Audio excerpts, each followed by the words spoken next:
Well, today's Monday, so it's a holiday, so not much going on around here. So I thought I'd just kind of give you an update on some things that we've been doing that you know a little bit about, and just make sure that I follow up with these things. So yesterday's video, I told you I turned on that inverter and to fill the water.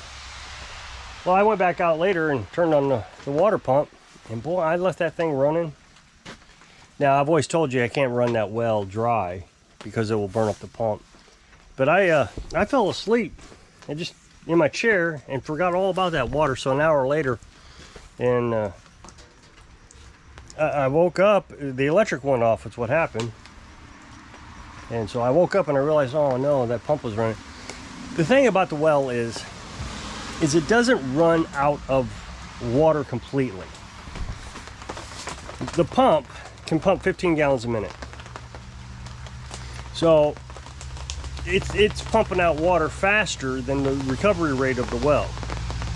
That being said, when it gets down to the bottom of the pump, it will still fill a little bit and keep that pump cool. So it did run, and I overfilled that tank, and oh, scared me. But nothing bad happened. The battery's charged up. The reason I lost electric was we were pulling too much electric. So I would imagine what happened is the freezer kicked on, and that was just too much for everything, so everything shut off. So I lucked out on that one. I fell asleep in that chair within 10 minutes of me sitting there.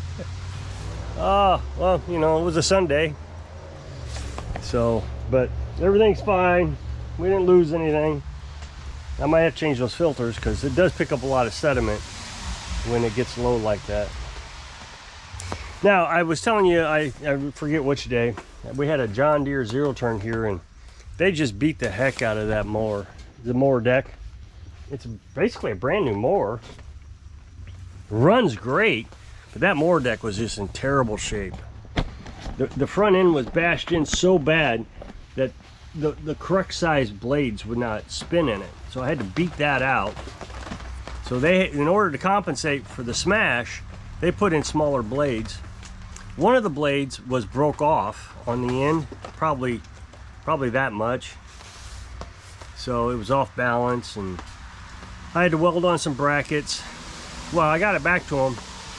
And up here on the mower, on the front end, there's a bar that runs. I showed you in the previous video what I was talking about on my John Deere, and it kind of just fell off the bracket. So I did a follow-up with them. You know, they sent me a text message like 6 minutes after they ran it, and that bar had fell off. I turned around immediately, went back and fixed them. So today I sent them a text message, and they said, no, it's running great, everything's fine. So hopefully they were happy. You know, they're just a minor inconvenience, so we hope that they're not upset about it. So that's good. Pretty happy about that. What else? Oh, I wanted to talk about Girly. Girly is the white dog. We have Girly and Red. Red's the tan dog. And I suspect that Girly is older than the Red. And also, she has not been fed. Let's see, how do I want to put this? Red started coming up here months before Girly did. So Red was getting fed, although inconsistently, a lot sooner than Girly. Girly, I think she was trapped behind a gate is what it was. When she finally got out, she came up here. So Red had a couple months head start of recovery than Girly. I can't tell you how bad a shape Red was in, to be honest. I mean, she was here. She'd stay the day and then leave at night, and then she'd be gone the next day and come back up and get fed again. So when we met her, she was on death's bed. She was just shaking, and she could barely move. So I would say she only had a day or two left, but she had thin hair and her ears were raw, and she was in pretty bad shape. But you know, ticks, when we first met her, ticks were just all over her face. But all that started going away the more we fed her. I don't know how the ticks realized, okay, she's starting to get healthier. I don't know, maybe the immune system helps get them off you a little bit. I don't know. But she started getting healthier and healthier. Well, then Girly showed up, and so she's late in her recovery process. And also, she is older. She's heavier. She's just heavier. I mean, like muscle, not fat, just muscle. She's bigger around, bulkier. But, you know, she's still got the thin hair, although it is growing back. We think that she has some sort of yeast skin infection. And, you know, we're doing tuna, sardines, fish, yogurt, all that's supposed to help. So we've also bought some tea. There's I forget what kind of tea, but all this is supposed to help. And we got some ivermectin. I know that's terrible. And we put a little drop in their food. I think that got rid of a lot of worms out of both of them. Yeah. Here's the thing. Girly has a cough. Now I know somebody's going to say you need to take her to the vet, and we just can't.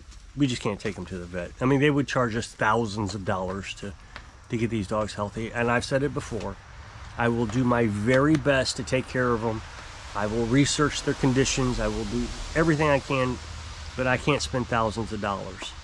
You know, we just bought some flea medicine. That was $50. So we're going to have to, you know, I'm not complaining about the cost. I just, you know, they were starving, and one of them, I know for a fact, was on their deathbed.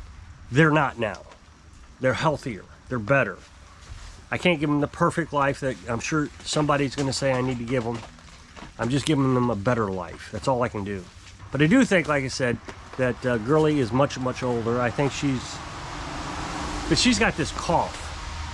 And so when we gave him the ivermectin, the cough got a lot better. I mean, almost non-existent. So what we think she had, you know, you have all kinds of different worms. We think she had lungworms. Now, they could have also gotten, and it's just a thing that's going to happen, could have gotten heartworms. I don't think they have heartworms, but they could have. And so, but that, you know, that ivermectin is supposed to wipe all that out, just one dose every 30 days. Well, it got better. Her cough got better after the ivermectin, but now it's starting to come back. As a matter of fact, I think the day before yesterday, we said, boy, her cough is gone. And then that night, she started coughing again. So, you know, we're going to treat them for, let's see, what we're going to do. We're going to give them that flea medicine, because she's itching all the time. Plus, she's got that yeast infection, which is getting better. And a lot better. You know, I say that she's sick, but, you know, she is getting better. So, like I said, she's much further behind than Red on the healing process. So, you know, maybe after a few more days, after you get that flea medicine on, we'll try to give her a little bit more ivermectin to see if we can clear up that cough. There's two things, though. One, we would like to give them a bath, but they are so traumatized. And there's this like 3-day rule, 3 days this, or the 333 rule when you Google it. But anyway, it's going to take 3 months before they're ready to be fully integrated into the house and be fully trusting of us. I mean, right now, they don't have any problems being in the house. We can make sudden movements in the house and they don't get too upset. But if we come outside and we make a sudden movement, they get tuck tail and run. And so, you know, they're just traumatized. So giving them a bath, I'm a little bit concerned about, because they don't even like getting a wet wipe rubbed over them. Red doesn't like the brush. Yeah, she tries to run away from that. Girly, she's okay with the brush. So give them some time, then we'll give them a bath. I know it's terrible. You should do all this right away, but the nightmares they're having is just, it's almost traumatic to watch.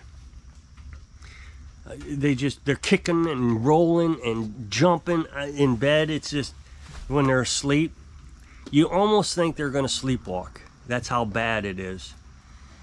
So I don't want to add to that right this minute.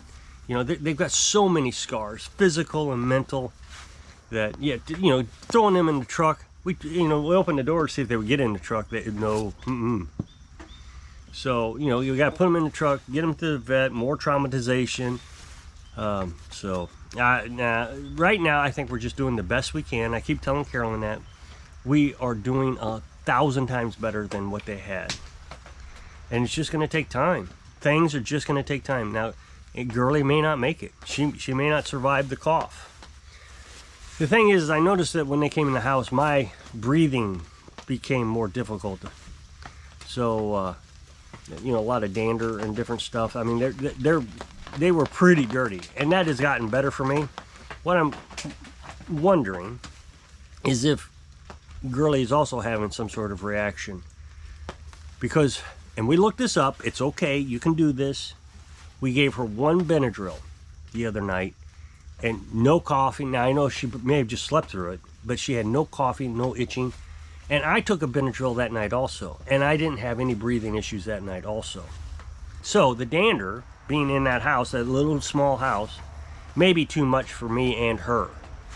So we're going to try that again tonight and see if that calms down her breathing before we give her any ivermectin. Because like I said, we got to give her that flea medicine. We've got the fleas under control. I mean, they were just completely covered when we first met them. We got flea collars on them, and that got them into control. But they still have fleas. Not near as bad. Sometimes, you know, you'll see a spot and there's a bunch of fleas, and we'll spray that spot. Of course, they don't want to be sprayed. I mean, you got to remember, everything is traumatic for them. So, we're getting there. I know they're getting, I mean, Red is completely healthy. She is just, other than her emotional scars, she is completely healthy, happy. She eats too fast. That's one of her problems. And we also found out that she may not have an agreement to eggs. I mean, that, you know, we were saying she was eating too fast, but it's eggs we think that she's having a disagreement with, because she'll vomit every time she eats an egg. So we're going to stop the eggs. We found that out today.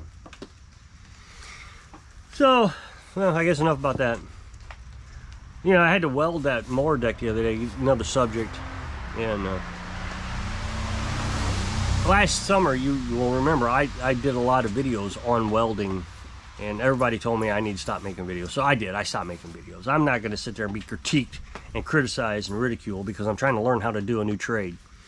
Now, I'll never get good at it. I'm 50 years old, but at least I'm 54 years old. At least I'm getting there. I'm trying something, you know. I'm not just, digging a grave right now. I would like to try to do it.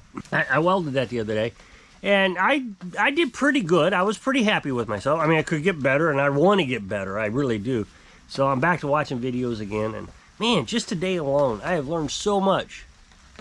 But I did take a pretty long pause on it this summer. I was so busy with lawnmowers, I really didn't pick up the welder. Earlier this spring, I had to weld a mower deck, and then just that last one, I had to weld. But other than that, I hadn't had to weld anything. So, I would like to get back into it. I would like to practice, but, you can't afford all that metal and welding sticks. It just costs too much money. So you just practice when you get a chance to practice, I guess. But I learned a lot today. Even my helmet, I learned, that's one of those self-dimming helmets. I learned that I had my helmet settings up too high, and I couldn't really see what I was doing. I always thought, I'm blind in here, but I learned that it was just too high. I got one eye is bad. I don't want to damage the other eye. So maybe when I was starting out, I was thinking, no, I don't want to risk it. But at least now I know I can adjust it and carefully tune things. So would like to get back into that, see if I can weld something. I don't have anything I want to weld, and all those YouTubers are saying, well, just get a piece of steel and start welding, just practice. That just costs too much money. I mean, not that we're poor or anything, but we're not poor because we don't spend a lot of money. I know that when we had Skitty, I ended up kind of switching back and forth. We took her in to get spayed, and she had already been spayed, and it just aggravated the heck out of me. And we spent $300 on that, and we got her healthy. She was starving to death too. I remember when she showed up, the first time we had a real true interaction, she was trying to get into the lard bucket. So, well, I guess I'm going to jump off of here and leave you guys alone so I can start to enjoy my holiday. So, if you'll click this up next box to take to a video over my other channel, I really appreciate it. Go check it out.